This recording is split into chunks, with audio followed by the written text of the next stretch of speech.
कहते हैं ना दोस्तों कि प्यार अंधा होता है, लेकिन प्यार इतना अंधा नहीं होता है कि वह सही और गलत की पहचान ना कर सके। लेकिन इंसान अपने प्यार को पाने के लिए वह रिश्तों को भी शर्मसार कर देता है। आज के घटना में सेम ऐसा ही हुआ। एक इंसान अपने प्यार को पाने के लिए इस राह पर और इस कदम आगे बढ़ने लगा कि उसकी वजह से दो निर्दोष लोग इस दुनिया को छोड़ के चली जाती हैं। लेकिन जब लोगों के सामने जो सच्चाई निकल के आता है, इससे सुनने के बाद लोगों के पैरों तले से ज़मीन खिसक जाती है। आखिर क्या था इस घटना में? इस घटना की आप पूरी सच्चाई जानने के लिए इस वीडियो को आप लास्ट तक ज़रूर देखिएगा। नमस्कार दोस्तों, मैं प्रदीप कुमार आपको इस टेढ़ी बात चैनल पर मैं स्वागत करता हूं। दोस्तों आज की यह जो सच्ची घटना है, यह घटना है उत्तर प्रदेश। और उत्तर प्रदेश का एक ज़िला पड़ता है बदायूं ज़िला, और ठीक उसी के पास एक थाना पड़ता है दातागंज, और उसी के पास एक गांव है केशोपुर। और वहीं के रहने वाले होते हैं हरभजन, और उनकी दो बेटे भी होते हैं और दो बेटियां भी होती हैं। और दो बेटे जो होते हैं वह अभी जो है इस तरह उनकी अवस्था थी कि बस अपने ही घर में आप बचे हुए थे। लेकिन जो दोनों बेटियां थीं, जिनकी बड़ी बेटी का नाम होता है वह होता है नीलम, और छोटी बेटी होती है 16 मई 2022 को ही वह तय कर दी जाती है, वह अपने मायके भी चली जाती है। लेकिन 3 अगस्त 2022 का दिन होता है, उसी दिन अपने ही मायके आती है वह अपने भाई को राखी बांधने के लिए। लेकिन उसी बीच नीलम के मोबाइल पर एक कॉल आता है। उसी कॉल को वह रिसीव करते ही कुछ वक्त बात करती है और रख देती है। और नीलम जो होती है अपने माँ से बोलने लग जाती है कि माँ अभी हम दातागंज में जा रहे हैं, और उसी के पास जो होता है गोपाल प्रसिद्ध का मेला होता है, वहीं पर देखने के लिए जा रहे हैं। तो उनकी जो माँ होती है वह कहती है ठीक है चली जाओ बेटी। और नीलम जो होती है अपनी बहन संगीता को साथ लेती है। अब संगीता जो होते हैं एक साइकिल लेते हैं, साइकिल पर बैठ कर अब नीलम जो होती है वह साइकिल चलाती हुई और संगीता पीछे बैठ कर निकल जाती है। अब लेकिन जब शाम का टाइम हो जाता है, जब नीलम और संगीता लौट के नहीं आती, तो नीलम की जो माँ होती है वह काफ़ी ज़्यादा परेशान हो जाती है, क्योंकि शाम का टाइम हो गया था। आस पड़ोस के जितने भी मेला देखने वाले गए थे सब वापस आ गए थे, और नीलम और संगीता वापस नहीं आए थे। अब जब वह जो होती है नीलम की जो माँ जब इस चीज़ से काफ़ी परेशान हो गई, तो इसकी जो सूचना होती है उसी समय वह जाकर हरभजन को दे देती है। तो हरभजन जब इस खबर को पाते हैं तो वह सोचते हैं आखिर हमारी बेटी गई कहाँ। हरभजन तुरंत ही अब उसी समय यानी कि वह जो होती है संगीता के पास एक मोबाइल होता है, उसी मोबाइल पर कॉल करते हैं। लेकिन वह मोबाइल तुरंत का तुरंत स्विच ऑफ बताने लगता है। तो वह हरभजन काफ़ी हैरान और परेशान हो जाते हैं। इसी परेशानी के चलते वह तुरंत अपने दोनों बेटों को साथ लेकर पहले तो वह उसी रास्ते पर निकल चुके होते हैं जिस रास्ते पर नीलम और संगीता गए थे। काफ़ी दूर जाते हैं, और दूर जाते जाते वह नीलम और संगीता की खोजबीन करते हैं, लेकिन नीलम और संगीता का कहीं अता पता नहीं चलता। अब पूरा वक्त गुजर जाता है, पूरी रात गुजर जाती है। रिश्तेदारों के पास फ़ोन करते हैं, लेकिन कहीं पर नीलम और संगीता की जाने की सूचना नहीं मिलती है। सब लोग मना कर देते हैं कि नीलम और संगीता यहाँ पर आए नहीं। अब इसी वजह से परेशान होकर दूसरे दिन का वक्त होता है 4 अगस्त 2022 का दिन होता है। उसी बीच अपने नज़दीकी थाना दातागंज में हरभजन पहुँचते हैं, और पहुंचने के बाद पुलिस के सामने यही आप बीती बताते हुए नीलम के बारे में वह बता देते हैं कि हमारी बेटी 3 अगस्त 2022 का शाम का टाइम होता है, उसी बीच संगीता के साथ वह साइकिल में बैठ के निकल गई थी दातागंज इलाके में जो प्रसिद्ध मेला लगता है उसी मेला के लिए। लेकिन शाम का टाइम हो गया है, वह अभी तक घर लौट के वापस नहीं। हमने उसकी पूरी रात तलाशी की और रिश्तेदारों के पास फ़ोन किया, लेकिन नीलम का और संगीता का, हमारा दोनों बेटियों का कहीं अता पता नहीं लग रहा है। और जब पुलिस जो होती है तुरंत ही इस चीज़ की गुमशुदा दर्ज कर लेती है, और उनसे पूछने लग जाती है हरभजन से, क्या तुम्हारी बेटी का किसी के साथ दुश्मनी हो सकती है? हरभजन कहते हैं नहीं, हमारी बेटी का अभी तो नई नई शादी हुई है, अभी उसके हाथ की मेहंदी भी नहीं उतरी है। हमारी बेटी अपने जीवन में काफ़ी खुश दिख रही थी, क्योंकि जब हम मेले देखने के लिए जा रही थी उसके चेहरे पर एक मुस्कान थी। अभी इसको वहाँ थाने से अपने ही घर भेज देती है। बाकी जो टीम होती है पुलिस की टीम उसी समय गाँव में कुछ खबरी लगा देती है, ताकि कहीं पर हो सकता है नीलम का कहीं अता पता लग सके। लेकिन नीलम का कहीं अता पता नहीं चलता। लगभग 12 घंटे वक्त बीत जाता है, 4 अगस्त भी बीत जाता है, नीलम का कहीं अता पता भी नहीं चलता है।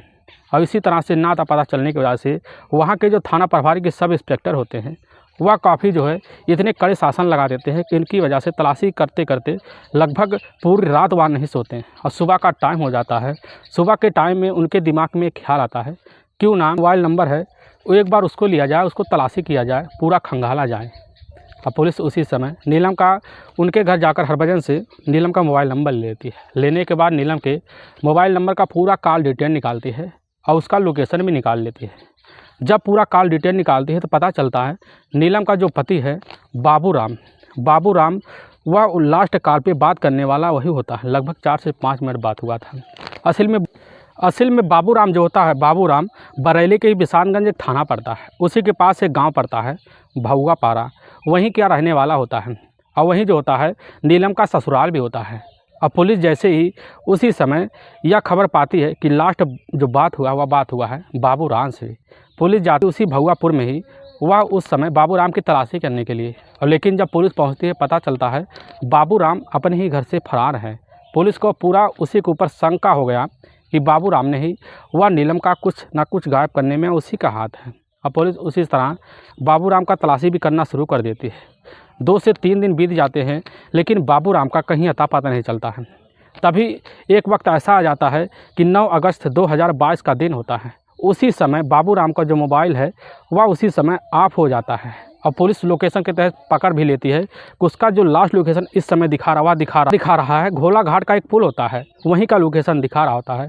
और पुलिस की जो टीम होती है इस समय जाती है सादे कपड़े में जाने के बाद वहीं पर बाबू राम को पुलिस जो होती है तुरंत ही अपने कस्टडी में लेती है। और जब कस्टडी में लेती है तो पुलिस को थाने ले आती है। थाने ले आने के बाद पुलिस सबसे पहले वह जो होती है नीलम और उस समय बाबू राम का दोनों का उसी समय मोबाइल का जो होता है CDR डिटेल निकाल के रख देती है।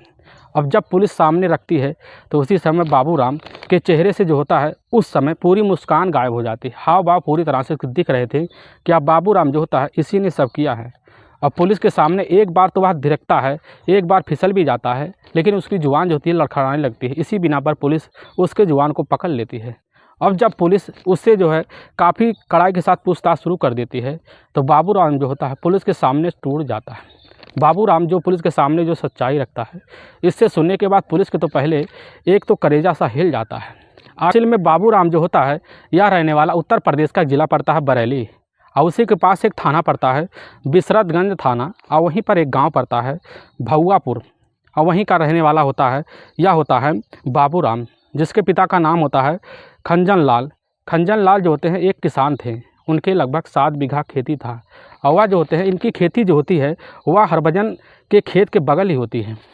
अब जो होते हैं खंजन लाल का बस 1-2 ही बेटे थे। अब दोनों बेटों की जिम्मेदारी वह जो होते हैं अपने ऊपर समझकर खेती में काफ़ी ज़्यादा व्यस्त रहते थे। और आज बाबू राम जो होता है, बाबू राम अपनी इंटर की पढ़ाई पूरी करने के बाद अपने पिता के साथ घर गृहस्थी में जुड़ गया था, अपनी ज़िंदगी जीना भी शुरू कर देता है। बाबू राम का ननियाल होता है वह होता है बरेली, और बरेली का एक इलाका होता है ढाका, वहीं पर बाबू राम का ननियाल होता है। बाबू राम अपने ननियाल में आता जाता रहता था। अब उनके ननियाल उनके जो मामा होते हैं बाबू राम, उनकी 3 बेटियां भी होती हैं। बाबू राम का जो होता है बचपन से उस घर आना जाना लगा रहता है। और सबसे जो है दूसरी नंबर की जो बेटी होती है और काल्पनिक नाम होता है गीता को जैसे ही बाबू राम देखता है तो देखने के बाद पहले तो उसकी खूबसूरती को देखता ही रह जाता है, और देखने के बाद हर तरफ उसकी ओर आकर्षित हो जाता है, और यह अपने मन में बात लेकर घूमता ही रहता है। लेकिन गीता को वह जवान होते स्थिति में जब बाबू राम देखता रहता है तो उसके जो है नीयत फिसलना शुरू हो जाता है। और बाबू राम के सामने ही गीता ही जवान होती है, और जब जवानी की स्थिति में पहुंचती है जब गीता की उम्र 18 साल, और उस समय बाबू राम की जो उम्र होती है वह होती है 21 साल, यानी कि 2 हम उम्र का जो फासला होता है 3 साल का होता है। और बाबू राम जो होता है जब नीयत को देखकर, गीता के इस नीयत को देखकर उसका इरादा बदल भी जाता है, तो इसी इरादे के तहत अपने प्यार का इजहार भी करना चाहता है गीता से। लेकिन गीता से इजहार करने के लिए उसके पास कुछ ऐसा समय नहीं बचता कि वह गीता से जाकर अपनी बात कर सके, क्योंकि वह इसी बिना पर बाबू राम के अंदर एक खौफ सी बैठी रहती थी।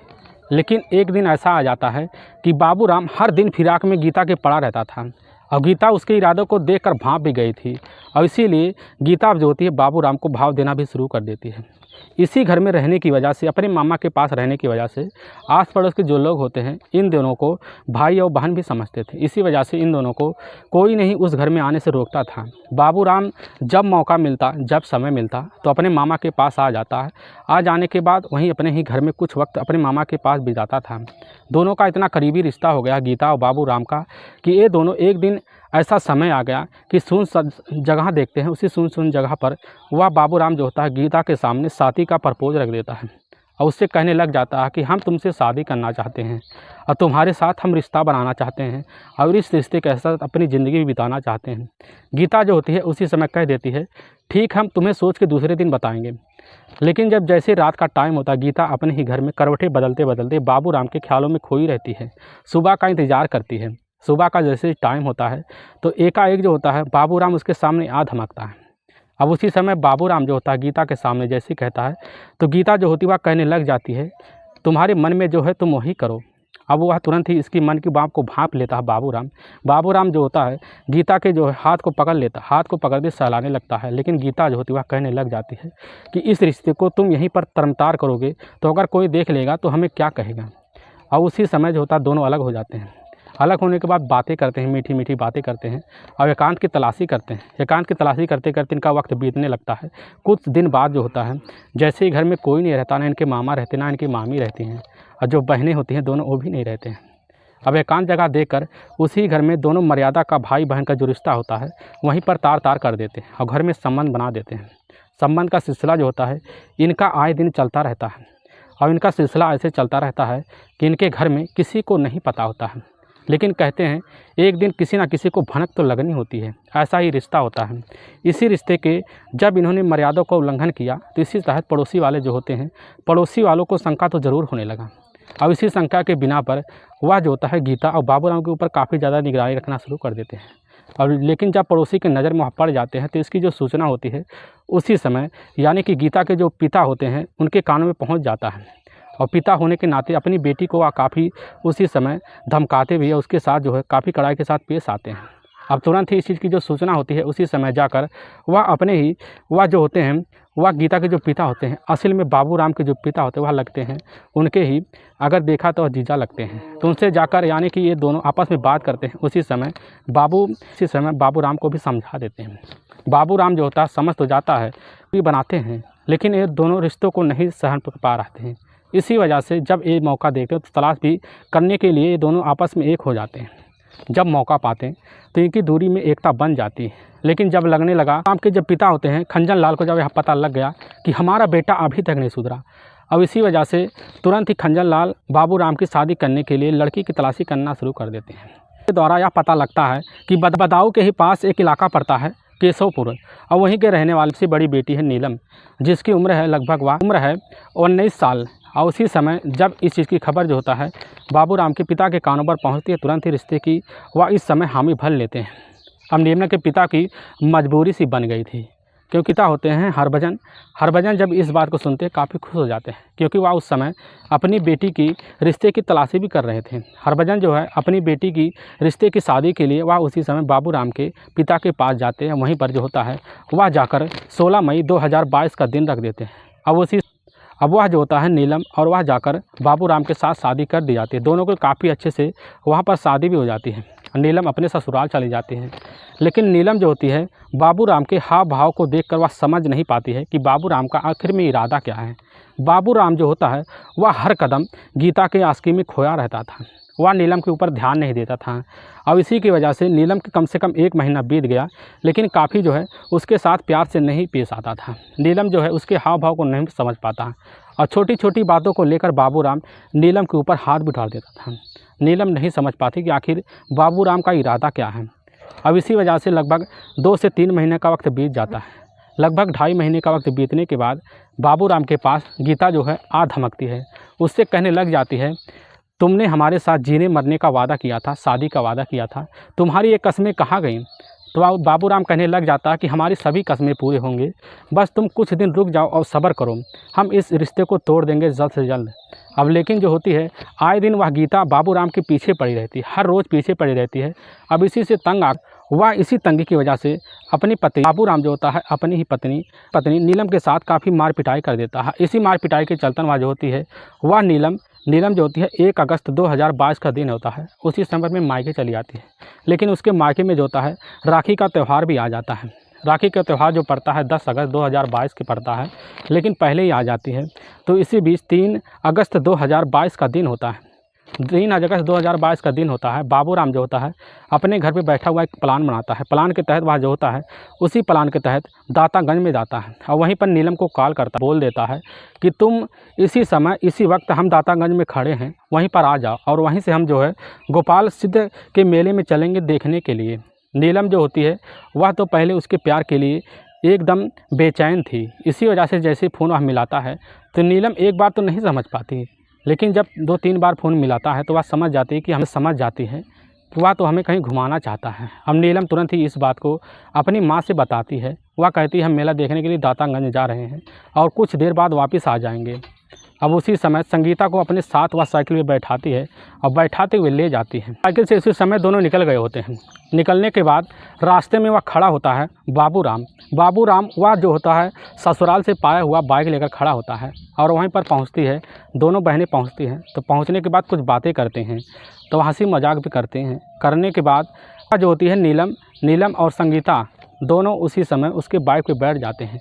बाइक में बैठने के बाद वह ढाका की तरफ चले जाते हैं, क्योंकि ढाका में जो होती है उसकी ही बाबूराम की प्रेमिका होती है।